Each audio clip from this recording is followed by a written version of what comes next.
Each week, the Bible as Literature podcast brings you in-depth discussion of the biblical text in a format short enough for your morning commute, but long enough to be substantive, posing difficult questions meant to keep you engaged. If you value this work, please consider donating as little as 25 cents per episode. That's just $1 per month. To learn more, please visit patreon.com/Bible. That's patreon.com/Bible. Thank you. Hi.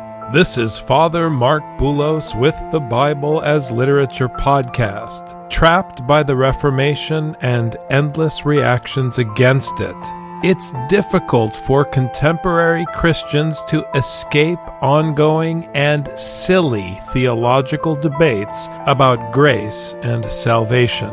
Everyone cheapens the Master's grace by treating it either as a free pass or as some mystical force that controls their lightsaber. The only way to understand grace is the way the writers of the New Testament use it, as the currency of the Pater Familias, who approaches his underlings with an offer they can't refuse. A gift, free of charge, with a charge. Richard and I discuss the Gospel of Matthew, chapter 26, verses 47 to 50. You're listening to the Bible as Literature.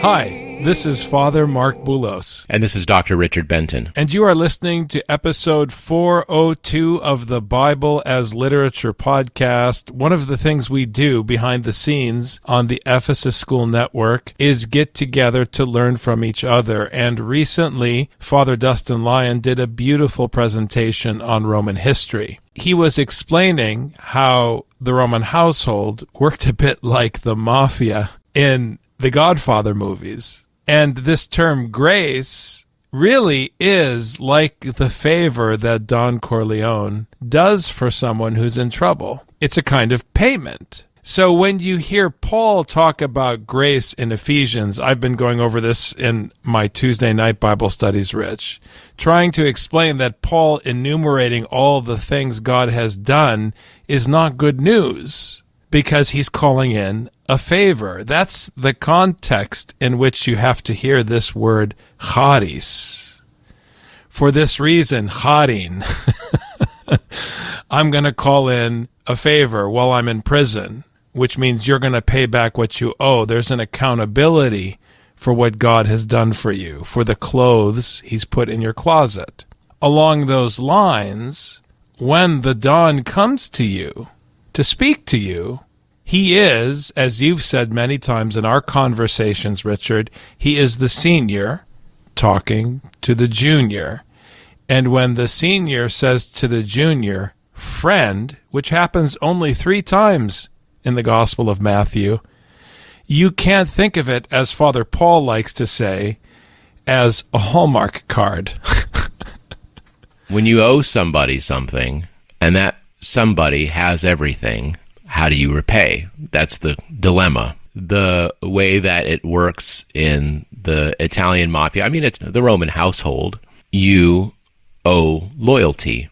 And when you're asked to do something, then you do it unquestioningly, which, can make one nervous for clear reasons, because you don't know what you're going to be asked to do. In the gospel, you remain loyal to a very explicit teaching, and that teaching is the law of love, and that's what you're to remain faithful to.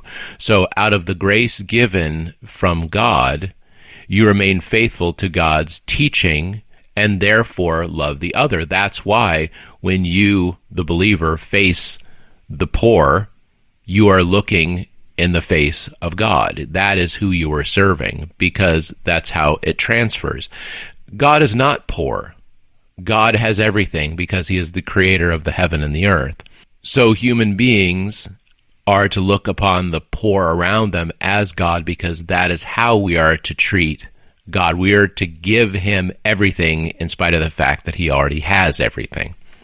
Now, when we have friend that keeps appearing, we have the friend of the man without the wedding garment. We have the friend of the workers who thought they were getting an unfair deal from the boss when they only got 1 denarii for working all day instead of a denarii for working just a couple hours. It's always the senior saying, wait a second, I thought we had a deal. And I thought the deal was you're going to dress like everybody else. I thought the deal was you are going to get paid a denarii for the day. Friend, I thought we had a deal that you're going to be my student. I did all this for you. I came to you with a favor. I did this thing for you, and I did it for free with a charge, as we like to joke about Paul's letters, that the gospel is free of charge with a charge. Just think back to the Godfather movies, especially the first movie, when Don Corleone says, I'm going to do this thing for you, and then one day I'm going to come back and ask you for a favor. That is how the gospel works. There is a reciprocity. There is an accountability for what's given.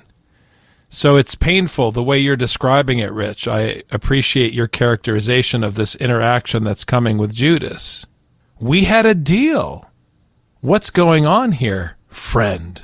We take it so nonchalantly. When Ezekiel talks about the eschatological city, he talks about obedience, obedience, obedience there. And, people who don't want works-based salvation or, all this kind of stuff, or, salvation is only by faith, and no. There's not only faith, there's not only grace. There is no grace by itself. The grace comes with an expectation. You don't get the big meal and then reject the way that one conducts oneself. You don't get the teaching from Jesus and then just go and use it however you want. The point of getting the teaching is that people go and use it. They use it the way that they can. I can't judge whether you or somebody else is using the gift in the right way. Only God can tell. But we cannot be nonchalant about the grace and the love and the gift that are given by God, because there is work, there is expectation, and there is duty that's expected. While he was still speaking, behold, Judas, one of the 12, came up accompanied by a large crowd with swords and clubs, who came from the chief priests and elders of the people. Once again, we have immediately a reference to the 12. Judas is one of the 12. He is, in a way, a representative of the 12, and I think we've established clearly that he is not the only betrayer among the 12. And when I say we've established this clearly, you have to go back and listen to previous episodes and our discussions about the Gospel of Matthew. Judas is a kind of figurehead because of the importance of the tribe of Judah, because of its station among the 12. Judas, in this sense, is the friend of Jesus because he represents that kind of kinship, that companionship, that closeness, that even familial closeness to Jesus. He's a relative of Jesus, not Judas as a person. Come on. Can we move past this personal identity nonsense? We're talking about what he represents as a function in the story. Now, if this becomes a Sunday school class about whether or not Jesus has relatives, then I give up on you as a student, dear listener. That's not what I'm saying. If we're talking about a relative or a cousin or someone close to Jesus, it's to stress the problem of betrayal by those closest to you. It has nothing to do with who is related to whom. So that's what Judah represents. That's what Judas represents. He's the figurehead of the betrayal, but he's not the only betrayer.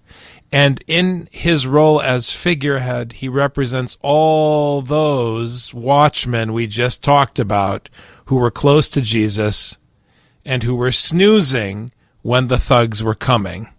They fell asleep while their buddy Judas went to go get the thugs. And to be honest, why didn't one of them ask where Judas went?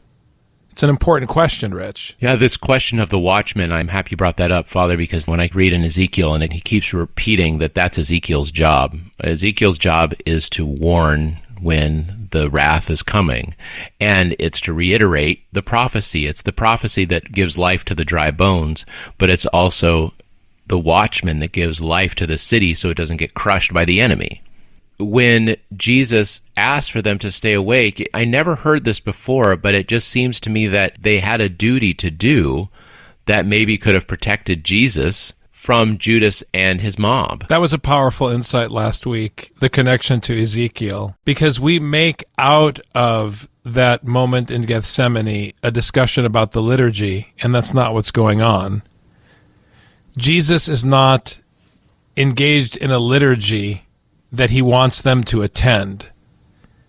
He is doing the business with his Father, and as you pointed out last week, Rich, he needs them to do their duty as his men and keep watch, and they wouldn't do it. And Jesus knows that he is a wanted man, specifically by the chief priests and the elders of the people, and they indeed sent a mob with Judas. They sent Judas to lead the mob to Jesus. That was his job. So the mob here, I keep using this word mob, but everywhere else where we've been talking about this in Matthew, we called it the crowd, the ochlos. This is just an ochlos. This is just a big crowd who were eating the bread in the wilderness. They were eating the loaves and the fish. You know, these crowds that are always following around. And remember, Father, how often we said don't trust these crowds, because as soon as the miracles stop, they're not going to believe you anymore. They're not going to believe that this is the Messiah or their leader. They're going to want more tricks and more miracles so that they can believe. And it didn't take long for the chief priests and elders to say, oh, no, there's no miracles here. It's just trickery of this guy. And sure enough, they were turned. It just took Judas and a few chief priests and elders, and it completely turned the mob. So you cannot trust the ochlos. And, you know, we keep talking about this in Matthew, Father, because we talk about the crowds that follow this or that preacher. Yes, a preacher can get this or that crowd to follow them, but we can see how little it takes to turn them against that very preacher. They aren't interested in the teaching. They're interested in what they get out of it. They're interested in the emotions they get from it. They're interested in the wonderment that they get from seeing the amazing things and hearing the amazing words of these people. It's not about amazing. It's not about wondrous. It's about duty and about following the words. And Judas turned from Jesus, colluded with the chief priests and elders who were jealous of Jesus' authority, and very easily turned the crowds against him. Now, he who was betraying him gave them a sign saying, whomever I kiss, he is the one, seize him. Immediately Judas went to Jesus and said, Hail, Rabbi, and kissed him. This execution is sealed with a kiss, mafia style. Michael Corleone kissed his brother Fredo with the kiss of death. And it's painful to hear. You want to say painful to watch, but we're not watching anything. We're hearing a text. We're looking at words on a page. The kiss as the kiss of death, words like friend and kiss and Judas, insofar as Judas represents the tribe that's related to Jesus, his own people, his own kin, all of these symbols deepen the pain of the betrayal of the favor, the grace that was paid by the senior to the junior. Hey, I did this thing for you. I thought we had a deal. Everybody understands betrayal, but betrayal in a Roman setting is more painful and heightened because the whole system is based on grace and honor and payment and duty and reciprocity. So Judas really looks bad in this scene. This is such a mystery for anyone who's reading Scripture to try to make sense of. You can't not try to make sense of this because we have this character in the story who says, Hail, Rabbi, in the same way as he said rabbi when they were having the meal together, but as he's been listening to and learning from Jesus, who now want to betray him to the mob, who now want to betray him to the chief priests and elders. And he doesn't say, now you're going to get it, scoundrel. He still says, hail, rabbi. It's an enigma that he would say this. This is one of those tricks in the story, these holes or discontinuities in the story that make people's imaginations run wild. Why would Judas still say, hail, rabbi, when he could say anything he wanted? Why is that what he said? He's obviously trying to betray him. He's trying to get rid of him, whatever. Why would he still use these words of respect even to someone he so openly betrays? It's peculiar. It's not what we would expect. He doesn't say, now you're going to get it. I know what you've done. This is the end, Jesus. He doesn't say anything cool like that, like you'd have in an action movie. He says, hail, rabbi. Why would he say this? Now, a lot of the stories then that spin out from this is like, okay, he's trying to start a riot. He's still being political. He's still trying to do something. He's trying to say something to the crowds or something like this. But it doesn't fit. It doesn't fit that he would say, hail, rabbi, that he would still use these words of respect to someone he's turning over. What is it that causes Judas to, even in this situation, still call him rabbi? Jesus is still Judas's teacher. Judas is betraying the teacher, and by betraying the teacher, he has rejected the teaching. Now, we went back before, we were talking about how at the meal, everyone who had their hand in that tray was going to betray Jesus. Betrayal looks like whipping up the mob against the teacher while you still proclaim him as teacher. This is the deepest betrayal. If he said, look, Jesus, I'm done, I'm leaving, you go your way, I go my way, and watch your back. If he did that, there is somehow more honor in that he's sticking to his guns. But even in his betrayal, he can't reject Jesus as rabbi for whatever reason. But Richard, isn't that what Peter did? And isn't that the point? It's easy for us to see that Judas is an open betrayal, but Peter was an open betrayal. I'll never throw you under the bus, Jesus. And then in the next scene, he snoozes while the thugs come. That's open betrayal. You openly state your loyalty, and then you openly forsake your duties. If a soldier in the Marine Corps was responsible to watch someone's back during a firefight and they took a nap, they would be court-martialed. I don't think it's subtle that Peter is an open betrayal. That's the point. And it won't be subtle when Peter denies Jesus later in the story. That's open betrayal. So you have to see the tragedy of Judas and understand that it reflects on others in the story. He's a kind of pointer. And he doesn't just point at Peter, he points at us. Because each and every one of us betrays the gospel constantly. We give lip service to Jesus. That's why the church community is the most condemned of all. And we have to stress this point. We have to fight for this point. Because we really believe that because we go to church, we're better off. We're worse off because we go to church and we imagine somehow that that's an advantage for us. And then we act the same as people who don't go to church. And often we behave worse. I've had the chance to go on Holly's podcast recently, Richard, the Doulos program. And one of the points that came out in our conversation was that there's no difference between a manager and a Christian manager, because the function manager is the function manager, period. And very often people who present themselves as Christian managers are far worse than the others.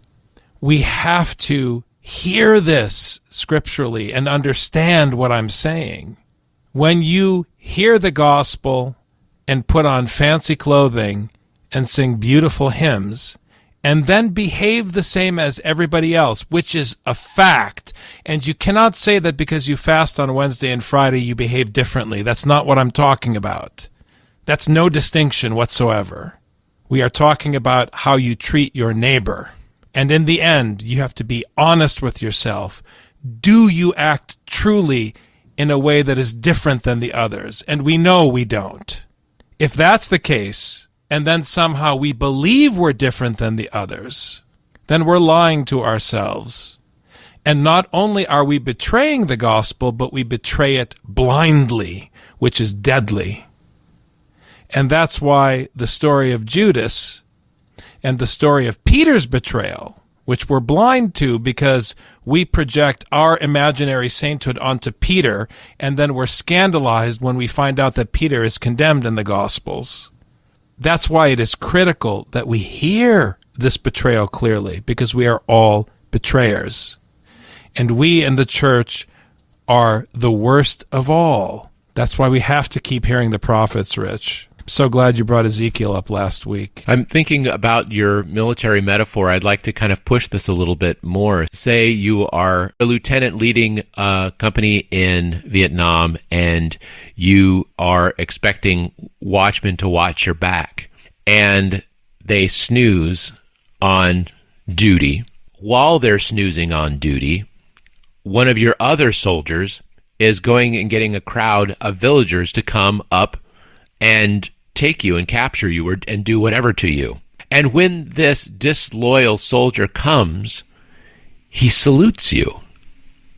Why would he salute you? Why doesn't he spit on you? Why doesn't he do something? And we can only imagine, is it because it's a mockery of the salute? You can do it like that. Is it because the soldier believes that they're doing the right thing and the lieutenant is not doing the right thing, and that they're saluting some higher ideal in the face of this lieutenant who he no longer trusts in? This is why we have to fill in these gaps with Judas, because it's difficult. But like you said, Father, they're all different parts here that conspire. Judas is not conspiring on his own.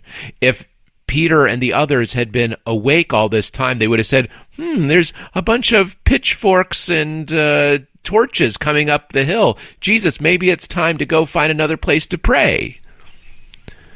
But because they were snoozing, they unwittingly and unintentionally played their part in the conspiracy and only made Judas's job easier to betray his rabbi. Here, in his response, Jesus is reflecting his acquiescence to the will of his Father. Whether he is asking, "Why have you come?" or saying, "Do what you've come for," and there's some disagreement in how to translate this text, he is giving in to the reason that Judas is here. He knows why he's here. He's not pushing back. He's not resisting. It doesn't really matter to Jesus that his watchmen have betrayed him, because at the end of the day, he knows the will of his Father. If his watchmen had tried to defend him, he would have asked them not to, which we'll talk about obviously next week when Sleepy finally catches up to what's going on. So it's beautiful. After all this has taken place, Jesus just allows it to happen because his Father is allowing it to happen. And they seized him. It's important to note, Rich, we were saying that this word friend occurs 3 times. It occurs 3 times in its usage as a senior speaking to a junior. It's also used in Matthew to refer to the children calling out to their fellows. And this verse is just more incongruity on incongruity. Why would Judas be calling him rabbi when he's treating him very much like trash? And why is Jesus saying, what you came for, do it, or why did you come, however we're going to translate that. Why does Jesus say anything? Why doesn't Jesus condemn? Why doesn't Jesus say, Judas, I think you're doing the wrong thing, or Judas, I think you've made some bad choices? Like, he's not saying that. He's like, whatever you got to do it. He is explicitly, with his words, not putting up a physical fight. And he's laying this on Judas. What is the culpability of these other disciples in allowing this to happen with the crowds? How do the crowds turn so quickly on Jesus?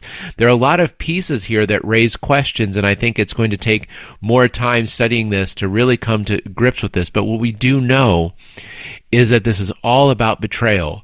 The crowds turn against Jesus. The disciples fall asleep on Jesus. Judas explicitly comes up to take Jesus away while he calls him his teacher, his rabbi, his great one. Because of this, the betrayal against the teaching is unavoidable. Thanks very much, Dr. Benton. Thank you, Father. You've just heard the Bible as literature. Thanks for listening. The Bible as Literature is a production of the Ephesus School Network.